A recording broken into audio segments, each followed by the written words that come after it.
Friends, ધોરણ 6 માં વિજ્ઞાન વિષયમાં આજે આપણે પ્રશ્ન 1ના બનું સોલ્યુશન જોઈશું। વ્યાખ્યાઓ પ્રકરણ 1 થી 3 માંથી પહેલી વ્યાખ્યા છે તૃતીયજન્ય રોગો। તો આહારમાં એક કે વધુ પોષક દ્રવ્યની ઉણપ લાંબા સમય સુધી રહેવાથી જે ખામી કે રોગ થાય છે તેને તૃતીયજન્ય રોગ કહેવાય। બીજી છે પોષક દ્રવ્યો। સમતોલ આહાર, તો બીજી વ્યાખ્યા સમતોલ આહાર, જે આહારમાં ખોરાકના બધા જ પોષક દ્રવ્યો પૂરતા પ્રમાણમાં આવેલા હોય તેનાથી પૂરતું પોષણ મળી રહે તેવા આહારને સમતોલ આહાર કહેવાય। ત્રીજું છે પોષક દ્રવ્ય, તો આપણા આહારમાં શરીર માટે જરૂરી કેટલાક આવશ્યક ઘટકો હોય છે તેને પોષક દ્રવ્ય કહેવાય। પારદર્શક પદાર્થો, તો જે પદાર્થોની આરપાર વસ્તુઓને સ્પષ્ટપણે જોઈ શકાય છે તેમને પારદર્શક પદાર્થો કહેવાય। અપારદર્શક પદાર્થો, તો જે પદાર્થોની આરપાર વસ્તુઓને બિલકુલ જોઈ શકાતી નથી તેમને અપારદર્શક પદાર્થ કહેવાય। બાષ્પીભવન, તો પાણીને વરાળમાં રૂપાંતર કરવાની ક્રિયાને બાષ્પીભવન કહેવાય। ઘનીભવન, તો પાણીની વરાળનું તેના પ્રવાહી સ્વરૂપમાં રૂપાંતર થવાની ક્રિયાને ઘનીભવન કહેવાય। સંતૃપ્ત દ્રાવણ, ચોક્કસ તાપમાને જે દ્રાવણમાં દ્રાવ્ય પદાર્થ વધુમાં વધુ ઓગળેલ હોય અને હવે પછી વધુ દ્રાવ્ય ઓગાળી શકાય નહીં તે દ્રાવણને સંતૃપ્ત દ્રાવણ કહેવાય। આગળ જોઈ લઈએ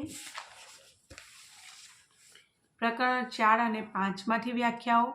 પહેલી છે મૂળ, તો સામાન્ય રીતે વનસ્પતિના જમીનની અંદર રહેતા અને જમીનમાં જ વૃદ્ધિ પામતા ભાગને મૂળ કહેવાય। બીજું પ્રકાંડ, પ્રરોહની મુખ્ય ધરીને પ્રકાંડ કહે છે। ત્રીજું સૂપ, જે વનસ્પતિનું પ્રકાંડ મજબૂત હોય પરંતુ બહુ જાડું ન હોય તથા તેની શાખાઓ આધાર પાસેથી નીકળતી હોય તેવી વનસ્પતિને સૂપ કહેવાય। ચોથું ભૂપ્રસારી, નબળા પ્રકાંડવાળી વનસ્પતિ કે જે તરતા રહી શકતી નથી તે જમીન પર પથરાય છે તેને ભૂપ્રસારી કહેવાય। પાંચમું પ્રકાશ સંશ્લેષણ, વનસ્પતિના પર્ણો સૂર્યપ્રકાશની હાજરીમાં વાતાવરણમાંના કાર્બન ડાયોક્સાઇડ વાયુનો અને મૂળે શોષેલા પાણીનો ઉપયોગ કરીને સ્ટાર્ચ સ્વરૂપે પોતાનો ખોરાક બનાવે છે, આ ક્રિયાને પ્રકાશ સંશ્લેષણ કહેવાય।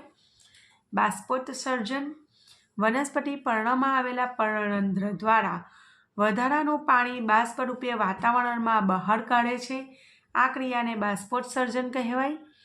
સાતમું છે સોટી મૂળ, વનસ્પતિના જે મૂળની રચનામાં એક મુખ્ય જાડું મૂળ હોય અને તેના પર ઘણા ઉપમૂળ જોવા મળે તેને સોટી મૂળ કહેવાય।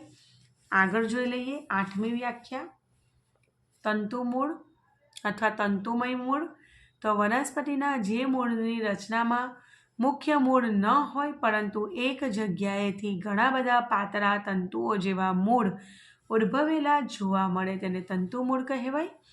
જાલાકાર શિરાવિન્યાસ, પર્ણમાં શિરાઓ જાલાકાર ગોઠવાયેલી હોય તો આવા શિરાવિન્યાસને જાલાકાર શિરાવિન્યાસ કહેવાય। પ્રચલન, સજીવની પોતાની જાતે એક સ્થાનથી બીજા સ્થાન સુધી જવાની ક્રિયાને પ્રચલન કહેવાય। કંકાલ, શરીરના બધા હાડકાઓ એક સુંદર આકાર પ્રદાન કરવા માટે એક માળખું રચે છે તે માળખાને કંકાલ કહેવાય। સાંધો, આપણા શરીરમાં 2 કે તેથી વધુ હાડકાં જ્યાં જોડાય છે તે જોડાણને સાંધો કહેવાય। તો ફ્રેન્ડ્સ, આશા રાખું છું આ વિડીયો તમને ઘણું ઉપયોગી થશે। ફરી મળીશું, ત્યાં સુધી best of luck, bye bye.